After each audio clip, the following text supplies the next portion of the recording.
एक समय की बात है, एक बौद्ध भिक्षु थे जो कि लोगों के घर भिक्षा मांगकर किसी भी प्रकार से अपना गुजर बसर करते थे। एक बार वह किसी गांव से भिक्षा मांगकर जंगल के रास्ते जा रहे थे। महात्मा जी रास्ते में चलते चलते एकदम थक से गए थे और एक बट वृक्ष के नीचे छाया में आराम करने लगे। आराम करते समय उन्होंने एक लोमड़ी को देखा जिसके दोनों हाथ और दोनों पैर में कुछ न था, लेकिन वह लोमड़ी देखने में बहुत मोटी ताजी थी। महात्मा जी सोचने लगे कि इसके पास न हाथ है और न ही पैर, फिर भी यह जिंदा कैसे है और वह भी खूब मोटी ताजी। उनके दिमाग में एक विचार आया कि क्यों न इस रहस्य को देखा जाए, और वे वहीं पेड़ पर चढ़ गए। 1-2 घंटे बाद वह देखते हैं कि वहाँ एक शेर अपने शिकार को लेकर आता है और वहीं आराम से अपनी भूख मिटाने के बाद शिकार का बड़ा भाग छोड़कर वहाँ से चला जाता है। कुछ देर बाद वहाँ लोमड़ी आती है और बचे भाग को खाने लगती है। यह सब नज़ारा देखने के बाद महात्मा जी कहते हैं, यार ऊपर वाले ने पैदा किया है तो वह खिलाएगा जरूर। इस घटना से प्रेरित होकर महात्मा जी वहीं ध्यान लगाकर बैठ गए और सोचने लगे कि प्रभु उस लोमड़ी को खिला रहे हैं जिसके पास हाथ पैर भी नहीं है, तो भला मुझे क्यों नहीं खिलाएंगे।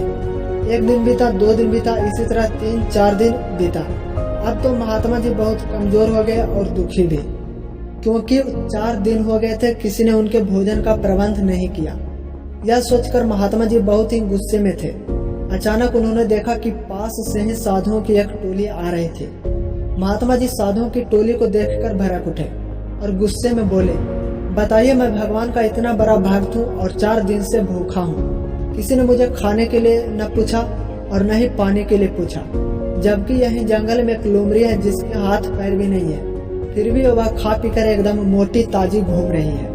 बताइए मेरे साथ ऐसा अन्याय क्यों हो रहा है। साधुओं की टोली में एक बहुत ही वृद्ध तथा समझदार साधु थे जो कि महात्मा जी की बातों को सुनकर मुस्कुराते हुए बोले, देखिए ऊपर वाला आपको शेर की जिंदगी देना चाहता है कि आप भी शिकार करो, भर पेट खाओ तथा बचा हुआ छोड़ दो ताकि लोमड़ी जैसे लोग भी खाएं, और आप यहाँ लोमड़ी की तरह हाथ पैर कटाकर बैठे हो। बेटा जीवन में संघर्ष करो, मेहनत करो, कमाकर लाओ, भर पेट खाओ तथा लोगों को भी खिलाओ।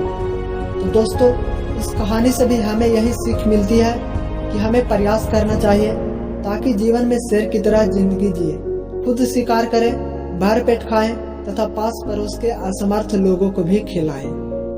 धन्यवाद।